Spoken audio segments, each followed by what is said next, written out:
Nunca he creído en maldiciones, pero ahora escribo con las manos temblando frente al espejo de un motel en Las Cruces. La cara húmeda que comparte mi reflejo no pertenece a nadie vivo. Todavía lleva la misma expresión de la fotografía que encontré dentro de aquella billetera, allá en la Interestatal 10, labios temblorosos, ojos hinchados, lágrimas petrificadas. Ella me observa desde el azogue, justo detrás de mi hombro, y cuenta conmigo cada centavo que aún no gasto. Todo comenzó hace 6 noches. Conducía la pick-up desvencijada con la que cruzo cargamentos de fruta de Sonora a Phoenix. Paré a estirar piernas en un tramo solitario del desierto de Arizona. La arena reflejaba la luna como metal fundido. Mientras orinaba tras un mezquite, el haz de mi linterna tropezó con algo marrón. Era una billetera de piel ajada, casi enterrada entre guijarros, como si alguien la hubiera dejado caer a propósito. Revisé su contenido. 3 billetes de $1 doblados y una foto Polaroid. En la imagen, una mujer joven, cabello lacio, sudadera gris, lloraba frente a un fondo indistinguible, quizá una habitación desnuda. En la parte trasera alguien escribió con tinta corrida: «Perdóname, mamá». No había identificación ni tarjetas. Pensé en entregarla en la siguiente gasolinera, pero el local estaba cerrado. Guardé la billetera en la guantera, contándome la mentira de que la devolvería más adelante. Después de manejar un par de horas, mis párpados pesaban. Entré a un motel cerca de Tucson. Al encender la luz del baño, salté hacia atrás. El espejo mostraba a la mujer Polaroid detrás de mí, su rostro pegado al mío, llorando en silencio. Me giré con el corazón en la garganta. Nada. Un vistazo, rápido al espejo, solo yo ojeroso. Pensé que la fatiga y la cafeína me jugaban mala pasada. Me lavé la cara, cerré la puerta y dormí con luz prendida. Al día siguiente entregué la mercancía y fui a un restaurante barato. El desayuno costó $8.70.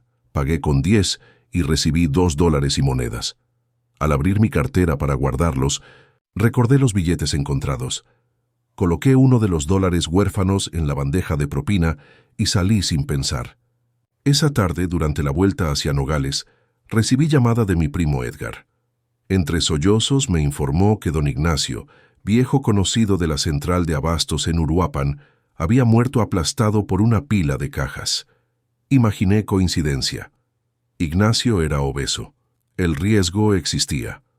Sin embargo, cuando colgué, el estómago se me retorció y tuve la certeza irracional de haber pagado por su vida con aquel billete. Esa noche detuve la camioneta antes de cruzar la línea estatal para revisar la billetera de nuevo. Quedaban $2, me dije, tíralos, pero algo me detuvo, una curiosidad enfermiza. Guardé el dinero en un compartimento separado de mis finanzas, jurándome no tocarlos. La segunda muerte ocurrió 2 días después. Conocí a Estrella, mesera oaxaqueña en una fonda donde paré a comer. Hicimos conversación, intercambiamos historias de carretera. Al final, sin pensar, pagué con efectivo propio y dejé $1 maldito como propina. Ella lo tomó con una sonrisa radiante, deseándome buen viaje. En la frontera revisé el móvil. Mensaje de un amigo común. Reportaba que Estrella había sido encontrada en un canal de riego, ahogada. El agua era baja. Nadie comprendía cómo se había tropezado. Sentí hielo recorriéndome la médula. Corrí al baño de la aduana. El espejo sobre el lavabo mostraba a la mujer llorando, más nítida, los ojos muy abiertos, como si se alegrara. La golpeé con el puño. El vidrio vibró. Al alejarme vi detrás de mi reflejo otra figura borrosa. Creí reconocer a Estrella, pelo mojado, boca apenas abierta, encajándose lentamente en la orilla del espejo, como un insecto que encuentra grieta. No podía huir de aquello. Croaba en mi cabeza la certeza de que el último billete contenía otra muerte. ¿Y la foto era la mujer? ¿O su hija? ¿Quién pedía perdón? Pensé en quemar la maldita cartera, pero temía que el fuego solo liberara algo peor. Volví a México directo a Ario, con intención de visitar a mi madre. Ella esperaba en el porche con café humeante. Antes de abrazarla, fui al baño para lavarme el polvo del camino. Sobre el lavabo colgaba el mismo espejo que me vio crecer, y ahí estaba la mujer, casi pegada al cristal, su llanto transformado en mueca de furia. Sus ojos dejaron de llorar para mirar fijamente a la puerta.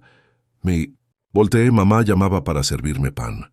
Una idea se clavó en mi cráneo. El último dólar todavía estaba sin gastar. Temblé. Imaginé entregarlo inconscientemente en una tienda del pueblo, sellando el destino de mi madre. Necesitaba deshacerme de él sin dárselo a nadie. Esa madrugada, conduje hasta el puente sobre el río Cupatizio. Arrojé la billetera abierta, billete incluido. La corriente se la tragó. Respiré aliviado. Al volver al coche, el retrovisor devolvía mi cara sola, sin intrusas. Reí, histérico. Arranqué. Al amanecer el teléfono zumbó. Mi amigo Luis, quien vivía río abajo, avisaba que su hija había encontrado una billetera flotando. Dentro un billete de $1 y una foto horrible de una mujer llorando. Se la entregó a papá, quien pensó llamar para preguntar si conocía al dueño. Sentí frío de fosa. Le contesté que no sabía, que quizá era basura. Rogué que la tirara. Me prometió quemarla. Colgué sabiendo que el billete no iba a consumirse. Esa noche, los noticieros locales anunciaron que Luis había muerto tras caer de la presa mientras pescaba. El billete permanecía intacto entre sus ropas, a salvo del agua. Corrí al espejo más cercano. 3 rostros ahora me observaban. La mujer, Estrella mojada, Luis con ojos vacíos. El cristal parecía un acuario sucio. Ellos flotaban tras mi nuca, esperando. Entendí la mecánica. El billete no podía destruirse. Necesitaba un portador. Y la maldición convertiría cada gasto en una muerte vinculada a mi vida. Aún seguía poseyendo un asesino de papel, mojado pero legible, guardado en la evidencia forense. Pasé días sin dormir, planeando. Decidí internarme en la sierra de 1900, Cualcomán, lejos de todo, y enterrar el $1 entre rocas donde nadie lo hallara. Conduje hasta el mirador más remoto, bajé por vereda y busqué un hueco profundo en la tierra. Con guantes envolví el billete dentro de bolsa sellada. Al cubrirlo con piedras, escuché un susurro. Un Padre Nuestro torcido, mezclado con sollozos. Corrí sin mirar atrás. Creí liberarme. El espejo del coche ofrecía solo mi rostro demacrado. Pero al llegar a casa, entró llamada de mi tía Leti. Jacinto, un jornalero que a veces recogía café con mi familia, había muerto aplastado por un tronco. Horas antes, había encontrado dinero americano mientras buscaba hongos en la sierra y planeaba mostrármelo, porque sabía que cruzaba seguido. Fui hasta el baño. El espejo estaba negro como agua de pozo. Encendí la luz. Ahora 4 figuras me escoltaban. Luis señalaba algo detrás. Estrella lloraba sin lágrimas. La mujer sonreía con ángulo antinatural. Y Jacinto sangraba de la frente. Cerré los ojos temiendo que al abrirlos viera el rostro de mi madre añadirse. Estoy atrapado. No existe forma de aislar el billete. Siempre termina en mano de alguien que me conoce. Intenté confesar a un sacerdote. Murió horas después de sufrir infarto. Al volante. Yo llevaba la billetera encima. Olvidé dejarla en casa. Eso lo convirtió en alguien que conocía al portador. El billete regresó, seco, encajado en el salpicadero del coche siniestrado. Ahora, en este motel de las Cruces, miro el espejo rajado. 5 sombras respiran tras de mí. Siento el billete como brasa en el bolsillo. Solo queda una salida. Gastarlo en algo que no involucre vidas humanas, tal vez máquina expendedora, donación anónima, lanzarlo a un horno industrial. Pero cada intento fracasa. La moneda retorna. Rebelde a combustión, al agua, a la distancia. Pienso en clavarme el billete bajo la piel del pecho, coserlo y hundirme en el río. Su poder moriría conmigo. Pero la última cara que deseo entre las sombras es la de mi madre, llorando porque no volví. La puerta del baño se abre. El espejo parpadea como pantalla vieja. Las figuras se acercan. El billete arde en mi mano con cinto, fuego sin luz. Entiendo finalmente que no se trata de muerte ajena. Es deuda, una por cada $1 tomado. Ya pagué con vidas de otros. Falta una, la mía, la mano que recogió la billetera. Ellos vienen a cerrar la cuenta. Guardo el teléfono en el lavamanos, presiono grabar en la nota de voz y acerco la hoja verde a mi lengua. Al morderla sabe a agua estancada, a pasado podrido. El espejo se llena de caras. El billete se disuelve, como hostia de papel. Siento un golpe de río en el pecho, un torrente que me arrastra hacia el vidrio. Si alguien encuentra este celular y lee mis palabras, queme todo de inmediato. Si haya una billetera marrón con foto llorosa, no la toque. Y si ya la tocó, asegúrese de gastar los dólares en su propia tumba antes de que ese espejo lo reclame entre las sombras que no parpadean. Porque la deuda no entiende de inocencia, solo exige que el último billete encuentre dueño definitivo. Esta vez rezo para que ese dueño sea yo,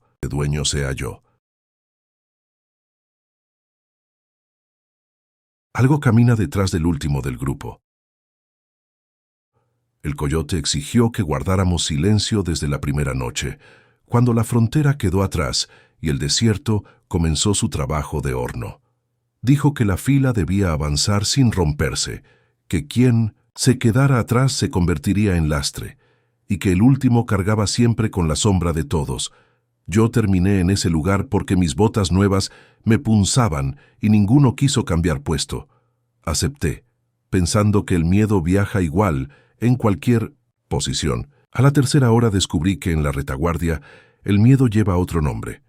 La primera señal fue un crujido de grava detrás de mí, apenas un grano rodando, imposible de distinguir del crack helado de la sal en el suelo. Creí que era uno de nosotros acomodando la mochila. Giré. La oscuridad se tragaba todo a 5 pasos de distancia. La luna era un mero raspón de plata. Para no perder terreno, corrí 2 pasos y alcancé al penúltimo. El coyote alzó la mano sin mirarme, como si supiera que había roto el ritmo. Entendí. Nada de mirar atrás. Seguí con la cabeza baja y el paso calcado al suyo. Sin embargo, el sonido regresó más claro. Pisadas blandas sobre arena suelta, un segundo después de las mías, como eco con retraso. Probé acelerar. El eco también. Probé frenar un instante. Lo mismo. No quería levantar la mano y confesar temor. Así que apreté los puños hasta que los nudillos crujieron. Caminamos toda la noche. Cuando el coyote ordenó detenernos al alba, el sonido desapareció, como si nunca hubiese existido. El segundo día de marcha, el sol fue pared de fuego y el agua un concepto distante. Los pasos fantasma no aparecieron, pero la noche volvió, con viento que olía a óxido y hueso. Apenas las botas ajenas dejaron de sonar porque cada cual economizaba energía. El crujido detrás de mí regresó, constante, 6 pasos atrás. Había terminado el agua. El terror supo a sed. Pensé en romper la regla y girar de inmediato, apuntar con la linterna, nombrar al intruso. No lo hice. Apreté los labios contra la resequedad y seguí contando pasos. 1, 2, 3. Siempre. Aquel extra. Nunca más cerca, nunca más lejos. Al amanecer, el coyote repartió tragos de la última garrafa. Nadie se atrevió a protestar. Yo bebí y sentí algo pesado bajar por la garganta, una mezcla de ceniza y agua rancia. Levanté la vista. El coyote me sostuvo la mirada un segundo demasiado largo, como si midiera si delataría algo. Apartó la cantimplora sin una palabra. Desde ese momento comprendí que, lo dijera o no, él ya sabía. La tercera noche el viento cesó, el desierto guardó silencio absoluto. El crujido tras mis talones se volvió respiración tibia. Era imposible.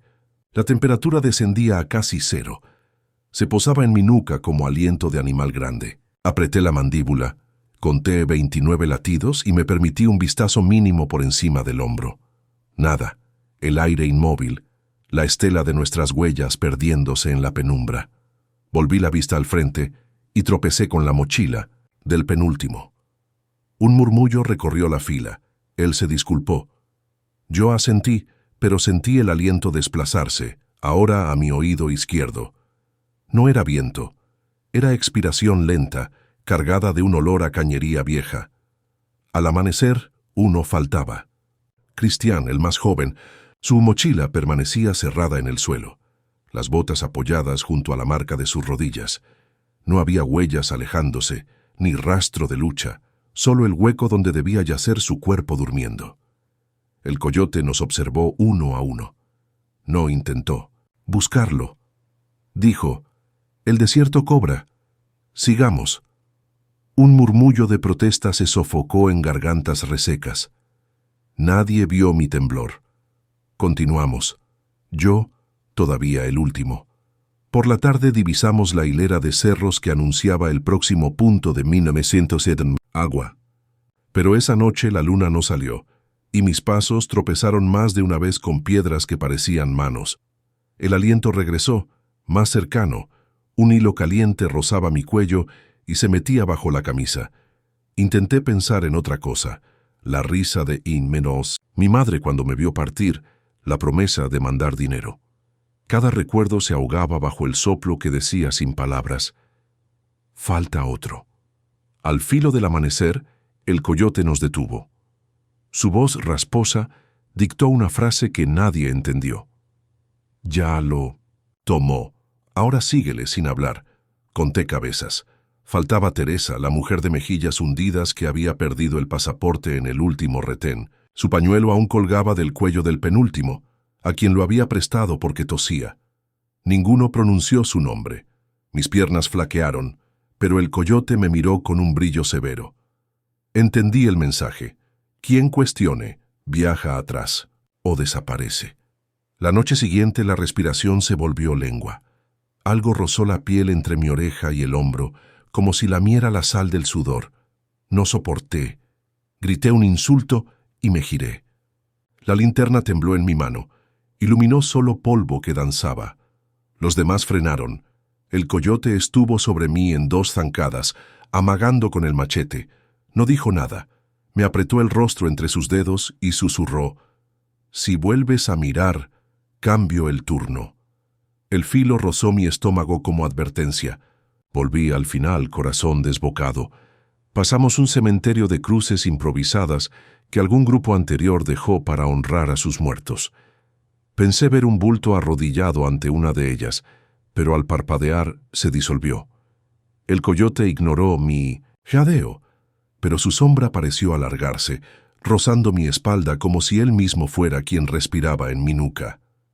Cada kilómetro el grupo menguaba. Uno se perdió entre las dunas al ir a orinar y no volvió. Otro, con fiebre, quedó sentado y nadie tuvo fuerzas para cargarlo. Siempre la misma pauta. Una ausencia, una mirada del coyote, un avance apresurado. Yo seguía en el último lugar con la certeza de ser próximo. La respiración se convirtió en zarpazo de hielo cuando el viento soplaba y en caricia hirviente cuando el aire cesaba. A veces escuchaba mi nombre, pronunciado con voz que imitaba la de Cristian o la de Teresa desde la negrura. Cierta noche, al bajar una loma, sentí dedos invisibles agarrar mi mochila y frenarme. El penúltimo siguió. Tiré con fuerza y rompí la correa. El bulto cayó. Al agacharme a recogerlo, la voz surgió clara, pero dentro de mi cabeza: «Te toca». Fue un latigazo cerebral. Levanté la vista. La fila se alejaba, ignorándome. El coyote no giró para verificar que siguiera, como si aceptara la sentencia. Corrí, tropezando, hasta quedar a 5 pasos y pegarme de nuevo. El coyote entonces giró un poco su cabeza, apenas un perfil, y supe que no llevaba expresión humana. Bajo el sombrero, los rasgos parecían dibujados en sombra húmeda, ojos sin pupila. Él era frontera entre nosotros y lo que acechaba. Supe que si caía, la sombra nos tragaría a todos, y ya no tenía fuerzas para desafiarlo. A la última madrugada quedábamos 3.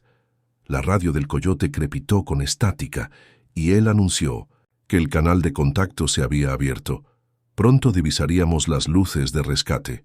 Nunca llegaron. Caminamos hasta que los pies fueron costras. El penúltimo cayó de rodillas delirando. El coyote lo miró con lástima metálica. «Levántate o quédate», siguió. Yo avancé, pero la respiración detrás de mí brincó del cuello a los tímpanos. Escuché el susurro perfecto, mi propia voz: «Detente». No obedecí. Entonces algo se abalanzó. No lo vi, solo sentí que el aire se rasgaba. Una fuerza me arrancó la mochila y me arrojó de costado. Rodé ladera abajo, golpeé roca y quedé aturdido. Desde el suelo vi sombras enredándose con el cuerpo del penúltimo. Se alzaban como velos negros sin forma concreta y él se internaba en ellas hasta disolverse. No gritó. Al instante, las sombras se contrajeron y reptaron hacia mí con rapidez de fuego. Cerré los ojos. Nada llegó. Abrí. El coyote estaba allí, machete en alto, el filo sucio de un líquido oscuro que no era sangre. Silbaba entre dientes un rezo que nunca había oído. Me ayudó a incorporarme. Tocó mi frente con el mango y dijo, casi con ternura, «Ahora camina tú adelante». Negué, tartamudeé que el pacto era otro. Él replicó, «Es la última noche. Necesita al último». Y me empujó a su lado, luego pasó detrás de mí. Sentí su mano como plomo en mi hombro. Si corres, te mira. No corrí. Avancé con el corazón martillando la caja del pecho mientras el coyote se convertía en cola de nuestra procesión de dos. El aliento volvió pegado a mi nuca, más real que nunca. Imaginé el filo del machete sosteniendo apenas una membrana entre esa cosa y yo. Pero también pensé que si el coyote caía, otra sombra ocuparía su lugar y el ciclo continuaría con los siguientes grupos. No sé cuánto caminamos antes de ver luces, faros de camioneta pegados a la noche. Hombres armados gritaban nuestros nombres. Quise correr. El coyote me clavó los dedos en la carne. Sigue el paso exacto. Lo hice. A cada metro, la respiración retrocedía 1 milímetro. Al tocar la luz, se deshizo como polvo al viento. El coyote se quedó a oscuras. Machete en mano, rostro vuelto sombra otra vez. Me ordenó no mirar atrás nunca si quería llegar vivo. Obedecí. Ahora estoy en una casa de cartón cerca del río, esperando a que la patrulla me libere del albergue. Me duelen los pies, los pulmones, los recuerdos, pero sobre todo me duele el hueco tras mi cuello, donde a cada respiración nocturna algo invisible se engancha como un parásito de aire. Duermo sentado, de cara a la puerta iluminada, porque temo apagar la lámpara y sentir, de nuevo, los pasos que comienzan justo cuando terminen los míos. Sé que la sombra no olvida al último de la fila, solo descansa hasta que la luna menguante vuelva a oscurecer el desierto y otra columna avance, confiada, creyendo que el coyote los guía y que nadie camina detrás, salvo el último, que ya escucha el primer crujido en la grava y entiende demasiado tarde qué nombre lleva ese silencio. Lleva ese silencio. El coyote que no respiraba. Jamás había imaginado que el silencio pudiera sonar tan fuerte. Era nuestro tercer amanecer en la llanura gris de Nuevo México, y aún seguía la figura del guía unos metros delante, erguida con aquella cadencia de máquina vieja pero perfecta. Al principio todos lo llamábamos el coyote, sin apellido, porque quienes organizaron el cruce juraban que conocía cada piedra del desierto. Urgía avanzar. El sol madrugaba con cuchillos y las noches congelaban pulmones. Sin embargo, mi memoria empieza la verdadera ruta cuando uno de los muchachos, Edgar, reparó en que el coyote no exhalaba vaho en la primera madrugada, cuando todos veíamos nuestras respiraciones flotar como fantasmas. El grupo había salido. De altar 2 noches antes, 14 hombres, 2 mujeres y un chico de 15 años que se presentaba como Iván. Camioneta, vereda y de pronto horizonte plano hasta Estados Unidos. Desde el arranque el coyote evitó la más mínima charla. Señal con la mano para detenerse, crujido de yesquero indicando descanso. Nunca lo vimos comer ni beber. Tampoco aflojó la tela que le cubría el rostro. Pensamos que era parte de su mística, show para imponer respeto. Pero el primer atardecer, mientras empacábamos cobijas de aluminio, alguien murmuró que el tipo ni siquiera había parpadeado. A la segunda noche todos sufríamos ampollas, salvo él. Caminaba con botas impolutas.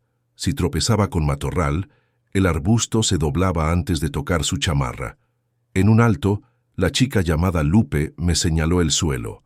En la arena blanda quedaban nuestras huellas profundas y temblorosas, pero detrás del coyote no aparecían marcas. Un escalofrío me rasguñó la columna. Quise convencerme de que la dureza del piso explicaba la ausencia de pisadas, pero nos movíamos todos en la misma franja y el resto hundía casi medio talón. Esa madrugada, bajo un cielo que cosía luces, con agujas de viento, Edgar perdió la calma. Tenía labios reventados por la sed y una venda sucia en la pierna. Se adelantó tambaleando y agarró al coyote por el hombro. El guía se detuvo, giró despacio. Edgar le pidió agua o ruta más, corta. Ya no recuerdo las palabras exactas, porque fueron devoradas por un crujido. La mano de Edgar se quedó pegada a la chamarra como si tocara plancha al rojo. Vociferó, retrocedió, y antes de que alguien reaccionara, el cuello le cedió con un sonido de rama seca. Cayó muerto, ojos desorbitados, vapor escapando de la boca por última vez. Nadie se atrevió a tocar el cadáver. El coyote barrido con la mirada a los rostros, y entonces habló por primera vez, con voz que no salía de garganta sino de algún punto dentro de la piel. 1 por cada noche. Así es el trato. Ni rugido ni amenaza, simple enunciado doméstico. Después giró y siguió, caminando. Yo no supe qué trato mencionaba, pero advertí que nadie quiso averiguarlo. Sabíamos historias de coyotes asesinos, pero esto era distinto. Se sentía como si el desierto mismo hubiese tomado forma humana y caminara cobrándose tributos. Al amanecer, enterramos a Edgar bajo 20 centímetros de polvo. El niño Iván lloraba bajito. Lupe rezaba sin mover labios. Nadie sugirió regresar. El coyote seguía desplazándose con paso idéntico, inmutable. Los minutos se midieron en latidos de sed. A media tarde, cuando el sol volteaba tripas, Víctor, un albañil de Jalisco, se desplomó. Yo le di mi último sorbo. El coyote ni volteó. Sin agua, algunos chuparon las piedras para engañar la lengua reseca. El guía marcó descanso justo cuando el sol caía. Fue entonces cuando vi su sombra. Proyectaba un contorno más alto que su cuerpo, y los brazos terminaban en puntas como garras. Pensé en espejismos, pero el resto también retrocedió. La segunda noche nos sentamos alrededor del coyote, que permanecía de pie. Nadie cerró los ojos. Cada uno vigilaba que el de al lado no se acercara demasiado al guía. Se intuía que la muerte podía dispararse por cercanía. Poco después de la medianoche, Víctor deliró.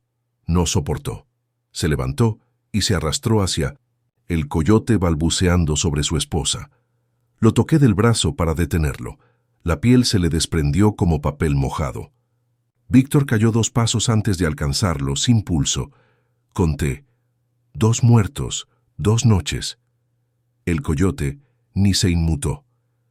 «Falta 1», susurró Lupe temblando. Dijo 1 por cada noche. «¿Cuántas quedan?» Nadie respondió.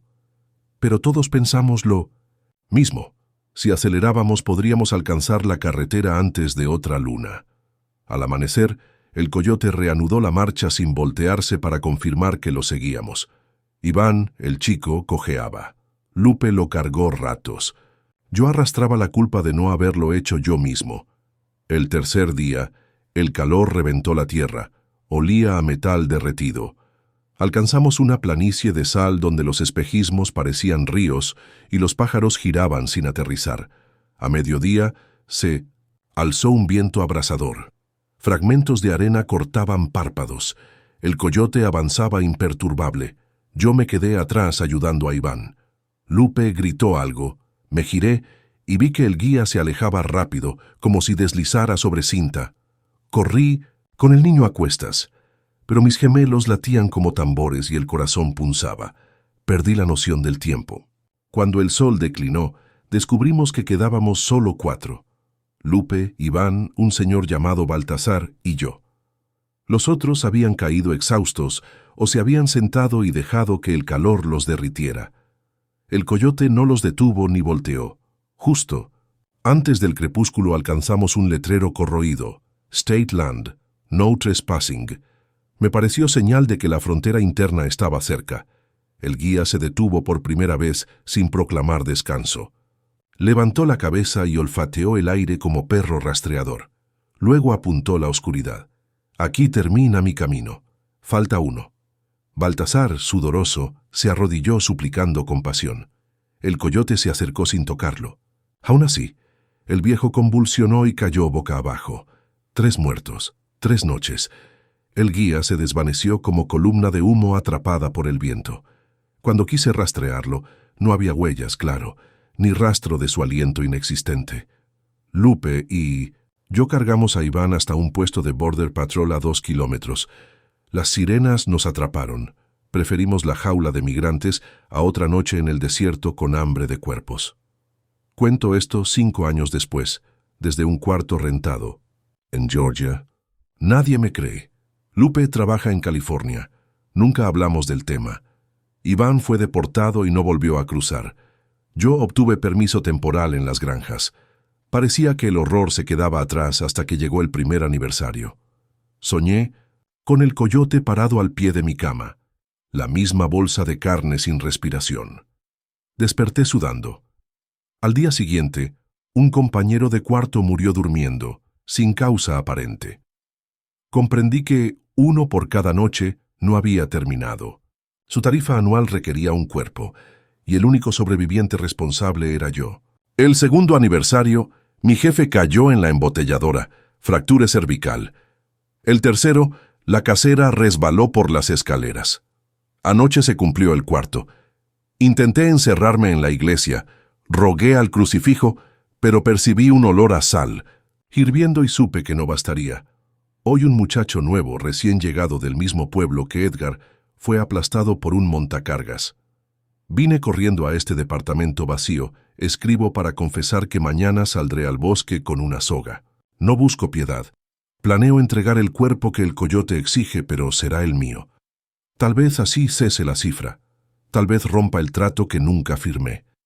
Si alguien lee y piensa cruzar con un guía que nunca come, que no parpadea, den media vuelta.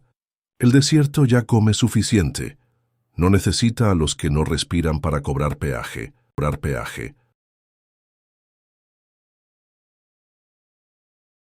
Me entregué a migración para salvarme de lo que venía atrás. No pensaba rendirme tan cerca de la línea, pero comprendí que el enemigo que me pisaba los talones no era la migra, sino otra cosa que se alimentaba de mi miedo. Había partido de Zamora con $30, un cambio de ropa y la convicción de que nada era peor que la vida que dejaba, hasta que aquella figura comenzó a seguirme en cada tramo de la Ruta 2, siempre al borde de la carretera, replicando el sonido de mis pasos con un compás apenas desfasado. La primera vez que la oí imitar mi voz fue en un motel de Douglas. Yo hablaba por teléfono con mi hermana Patricia, y mientras colgaba, escuché mi propia voz, idéntica, pronunciando la misma despedida desde la habitación contigua. Cuando abrí la puerta, el pasillo estaba vacío, pero un eco apagado seguía, repitiendo la palabra hermana, hasta disiparse en el aire rancio. Dejé la llave y salí sin mirar atrás. Las noches siguientes, cada silbido del viento sonaba a mi garganta. Cada crujido bajo la rama quemada parecía un ensayo burlón de mi respiración. Los coyotes me urgían a no rezagarme, pero cuando la silueta alargada surgía entre los arbustos, yo aceleraba al borde del desmayo. La silueta jamás corría. Avanzaba con la serenidad de quien sabe alcanzar tarde o temprano a su presa. Se movía como lápiz negro tachando el mundo. 3 días de polvo y desvelo bastaron para clavarme la certeza de que no huía hacia un futuro mejor, sino que arrastraba algo del pasado que exigía ocupar mi lugar. No podía explicarlo a los demás, sin que me tacharan de loco. Algunos ya me observaban con recelo cuando volteaba sobresaltado a la oscuridad. La paranoia sella la garganta, igual que la sed. Al cuarto anochecer, nos aproximamos a McAllen. Las luces de los retenes pintaban cuchilladas blancas sobre los naranjales, y los coyotes nos ordenaron detenernos hasta que el turno cambiara. Fue entonces cuando la figura se deslizó a pocos metros, tan cerca que el resplandor de una torre reveló su contorno. idéntico a mí en altura y complexión, pero sin rasgos, como si el rostro fuese lienzo borrado. Se detuvo justo cuando yo giré. Inclinó la cabeza imitando mi pánico, y supe, sin espacio para la duda, que pretendía reemplazarme. Salí corriendo sin esperar la reacción del grupo. Escuché insultos mezclarse con ladridos, y más atrás, la carcajada inaudible de algo que jamás ha probado aire. Podía sentirlo estudiar la forma en que mis músculos tiraban del tórax. Pronto copiaría hasta mi aliento. No sé cuánto tardé en localizar la primera patrulla estacionada sobre la autopista. Me arrojé a la cinta asfáltica y levanté las manos. El agente dudó. ¿Quién se entrega voluntario cuando todos pagan fortunas por evadirlo? Balbuceé que prefería ser deportado antes que continuar. Cuando esposaron mis muñecas sentí alivio, como si los fríos aros de metal levantaran un muro imposible de franquear para la sombra. En la estación me despojaron de cordones, cinturón, chaqueta. Registraron mi mochila y me condujeron a la hielera. Un espacio rectangular de paredes metálicas que despedían un frío de mortuorio. Había 15 hombres envueltos en cobijas de aluminio. El zumbido de ventiladores impedía saber si alguno rezaba o maldecía. Yo me acurruqué en un rincón, agradecido por la luz incesante que no permitiría a la oscuridad cultivar formas. Dormí de puro agotamiento. Desperté con un silencio implacable. No se oía la máquina de aire, ni toses, ni el golpeteo de suelas. Los demás internos estaban de pie, formando un semicírculo a mi alrededor. Todos miraban hacia abajo, al punto donde yo me incorporaba. Sus rostros mostraban un vacío parecido al que había vislumbrado bajo la torre de vigilancia.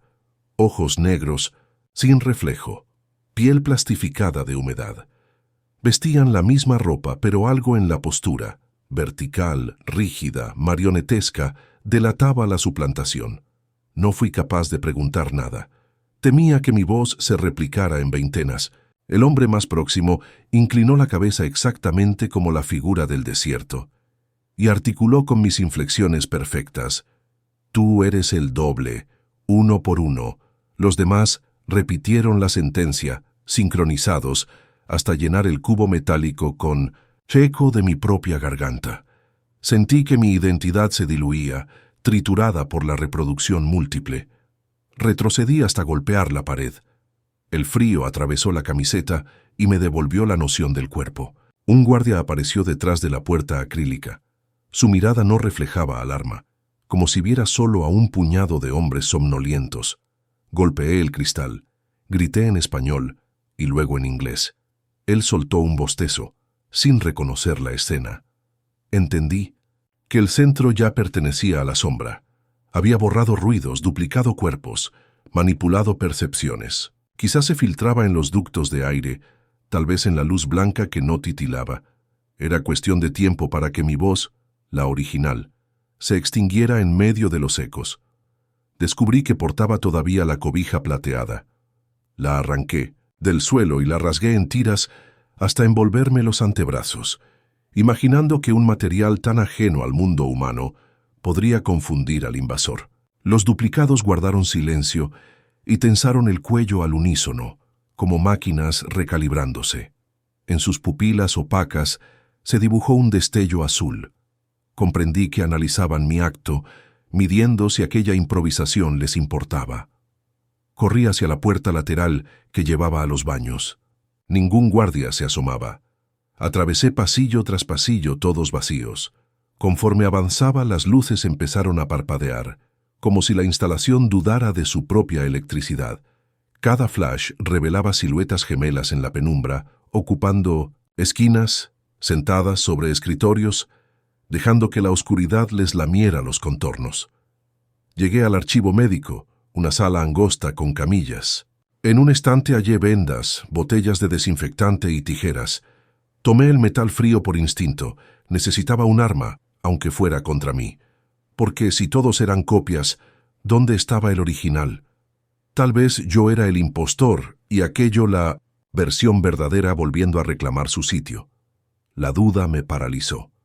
Saqué de mi bolsillo la fotografía de Patricia y yo. la que los agentes devolvieron al no hallarle valor. La imagen temblaba en mi mano. Patricia sonreía. Yo abrazaba su hombro. Observé mis ojos impresos en papel. Igual que siempre, marrones asustados. Los levanté hacia el espejo manchado de la pared. Mi reflejo mostraba ojeras hondas, barba incipiente, motas de polvo. No veía vacío en mis pupilas. Seguían vivas. Agarré la certeza diminuta de que aún era yo mismo. Respiré. La puerta se abrió con quejido leve. Entró la figura original, el coyote sin rasgos que me había seguido hasta la patrulla. Vestía ahora el uniforme de un guardia, pero el laminado del rostro seguía liso. Alzó la mano, demandando el bisturí. Sus dedos terminaron en puntas, oscuras como grafito quebrado. Comprendí que uno debía tomar el lugar del otro. La sombra no permitiría dos versiones coexistiendo.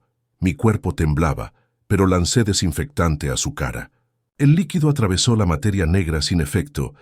Retrocedí hasta que mi espalda chocó con la camilla. Él avanzó sin ruido. Cuando la luz parpadeó, el torso se licuó brevemente, dejando ver las costillas de un organismo vacío. Se materializó de nuevo más cerca. Entonces recordé algo. Los duplicados habían imitado mi voz, mis gestos, pero no mis recuerdos. Empuñé el bisturí, y con voz rota le conté el momento exacto en que Patricia se rompió la muñeca jugando. Describí la cicatriz en su codo, la palabra que gritó. El doble se detuvo, sus dedos se apagaron, como si la pigmentación se diluyera. El pasillo resonó con pasos múltiples, los otros clones llegaban. Empecé a narrar todos mis recuerdos a toda prisa. El olor a tierra mojada tras la primera lluvia, el título del libro que me hizo llorar, el sonido del mercado a las 6 de la mañana. Cada frase pareció astillar las sombras, se borraban, como tiza bajo lluvia.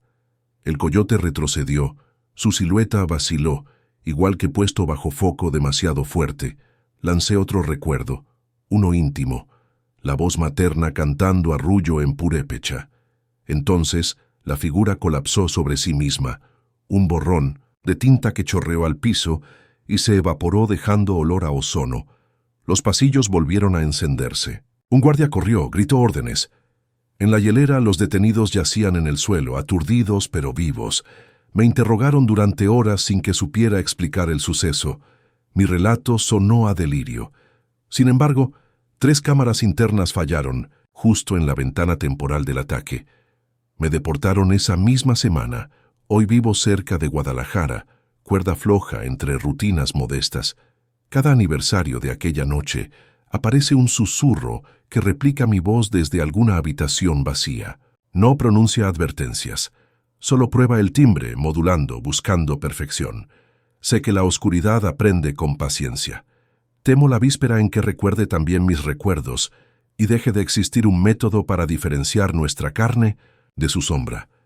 Entonces volveré a correr, quizá hacia otra frontera, quizá hacia el silencio absoluto, siempre rogando que mis memorias basten para coserme a la vida antes de que la réplica las recite mejor que yo.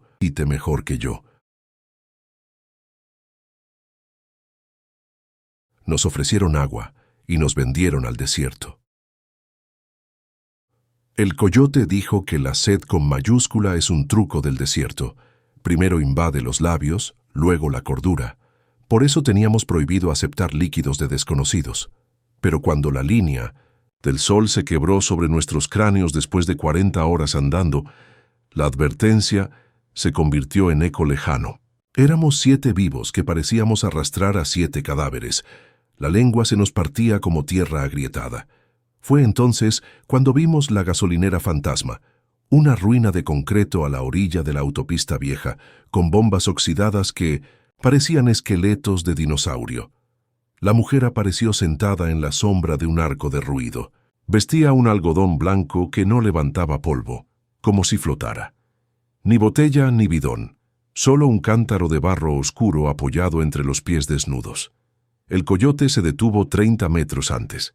Levantó la mano para que no avanzáramos.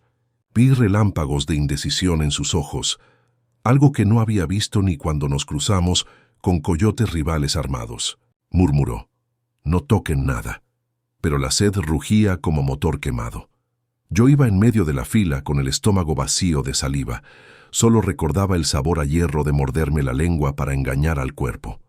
La mujer nos miró y sonrió, no con ternura, sino con una resignación antigua, y alzó el cántaro invitándonos.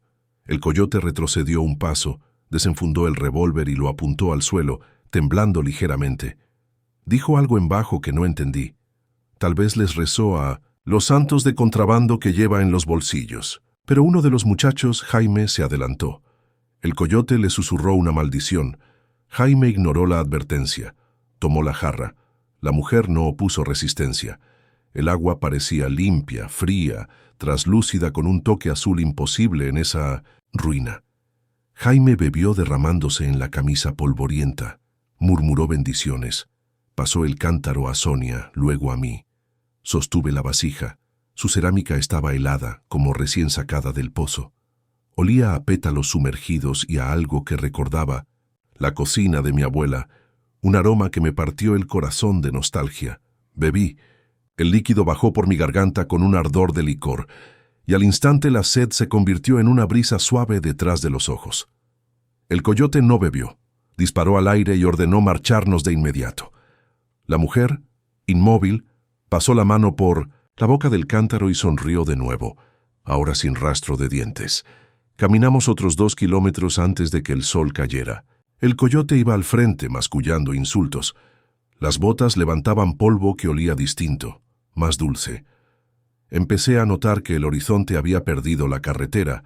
Solo había dunas suaves en todas direcciones. El GPS del coyote parpadeaba. Como luciérnaga moribunda, las coordenadas giraban sin sentido. Éramos un punto atrapado en un círculo.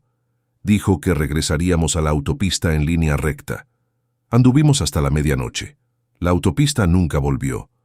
El viento se detuvo. El calor se volvió estático. La noche quedó suspendida sobre nosotros como tapa de ataúd. Las estrellas parecían demasiado bajas, como colocadas a mano. Sonia susurró que el cántaro la había llenado de frío en el corazón. Jaime, con el torso sudoroso, dijo que el agua le sabía ahora a óxido, que cada trago le raspaba los pulmones. El coyote nos ordenó silencio, su voz crujía. Encendió la linterna. La luz encontró un cactus alto y delgado a pocos metros. Sus brazos afilados se curvaban hacia la luna como antenas. Parecía normal, pero al pasar noté hendiduras verticales cerca del ápice, como arrugas de párpados. Pensé que deliraba. Seguí adelante.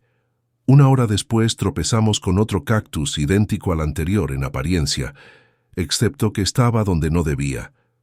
Según nuestro rumbo, habríamos dejado el primero muy atrás. Este tenía la misma grieta, y juraría que dentro brillaba algo húmedo, un reflejo rojizo. Sonia tiró la mochila y corrió hacia el coyote. Él la sujetó por los hombros. «Camina». Me quedé un segundo observando la hendidura. El reflejo parpadeó, sí parpadeó. La sangre abandonó mis manos. Quise llamarlo, pero en mi garganta el aire se coaguló. Avanzamos más, siempre en línea recta, decía el coyote. El mapa mental giraba, deshaciendo direcciones. Norte y sur se confundían. Cada cierto tramo aparecía un nuevo cactus.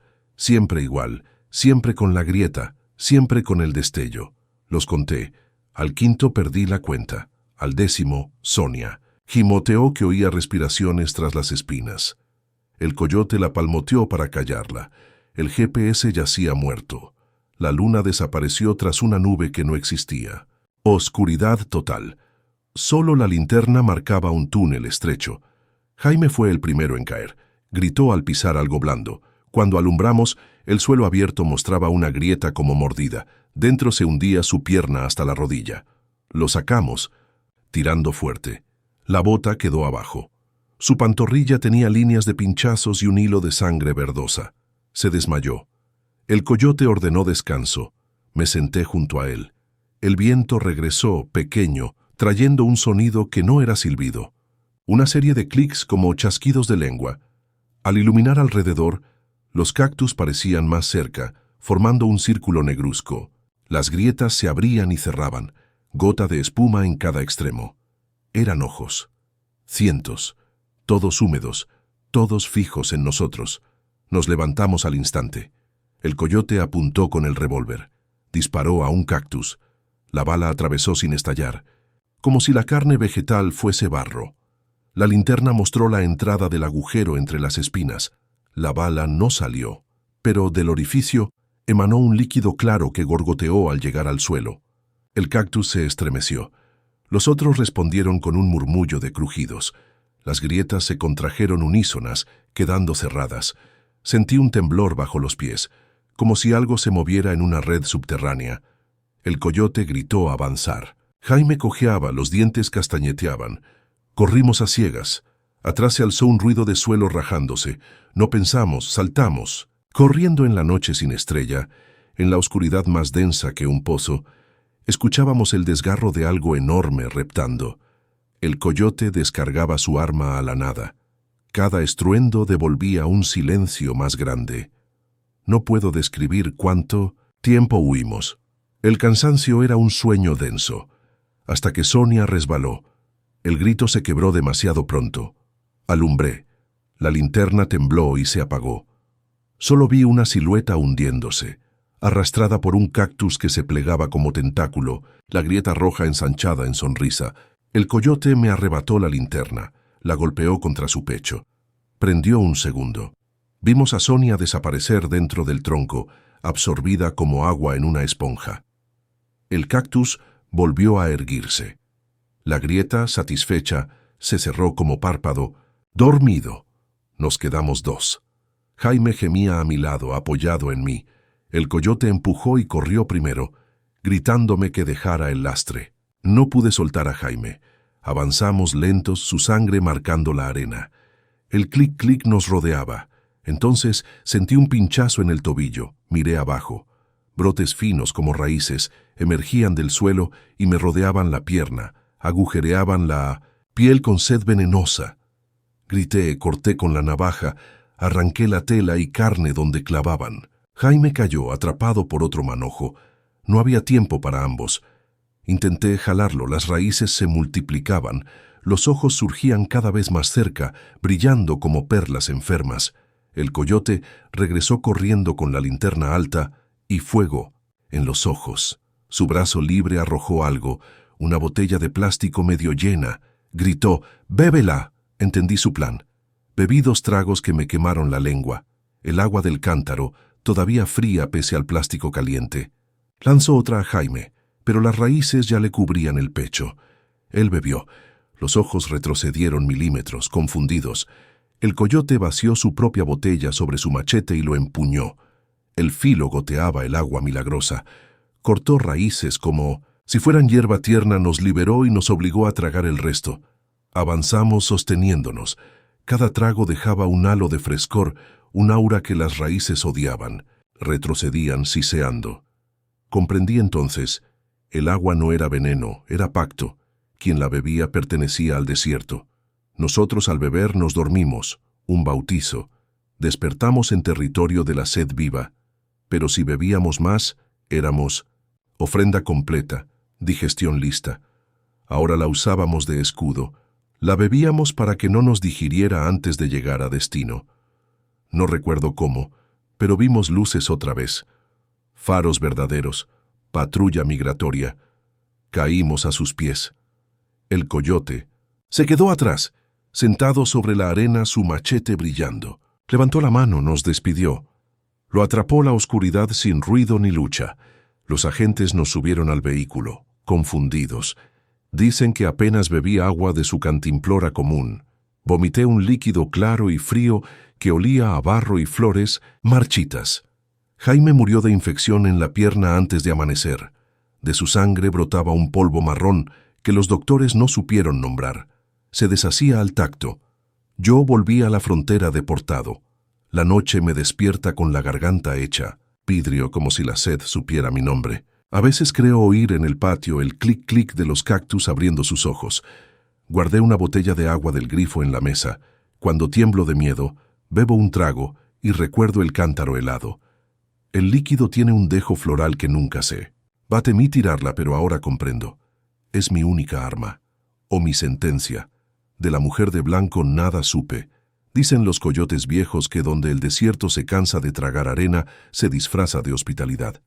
Ofrece agua a quien ya es suyo, marca con beso frío la lengua del sediento y espera pacientemente que el cuerpo regrese caminando hacia él. De noche, mis labios aún conservan ese beso. Y cuando cruza el viento nocturno, juraría que cada cactus de la calle levanta la mirada y me sigue con los ojos sucios de luna.